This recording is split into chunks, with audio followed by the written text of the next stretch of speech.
لو عايز يكون عندك ويتنج ليست لعملاء طالبين خدماتك واستشاراتك، اتفرج على الفيديو ده. كتير من الناس اللي بيقدموا استشارات وكوتشنج بيكونوا بادئين البيزنس عندهم طموح كبير ان هم يخدموا فئة وشريحة كبيرة جدا من الناس اللي هم شايفين في الواقع ان هم محتاجين خدماتهم، ولكن المشكلة بتبتدي لما يبتدي يسوق لخدماته ويلاقي عدد الناس اللي بيحجزوا قليل، فبيبتدي الطموح ده والحلم ده يتلاشى مع كل يوم بيعدي في حملات غير مجدية. المشكلة دي سببها ايه؟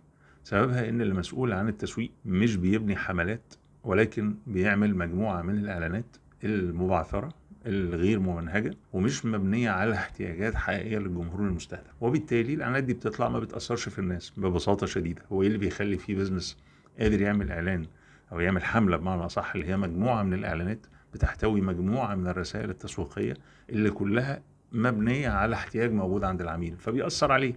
انما لما بيكون مجموعه اعلانات طالعه بشكل عشوائي لمجرد ان هو ديزاين شكله حلو او شويه جمل كده شكلها رنان ان احنا نحطها هيدلاين، لكن في الاخر هي مش بتريليت للجمهور المستهدف، وبالتالي فانت بتتصور انك عامل كل اللي عليك او الفريق بتاعك عامل كل اللي عليه في التسويق، لكن حظك وحش. في الواقع السبب في القصه دي هو غياب النظام المبني على تحليل قوي لاحتياجات الجمهور. عشان كده انت محتاج تبدا تتعلم تسويق الكتروني.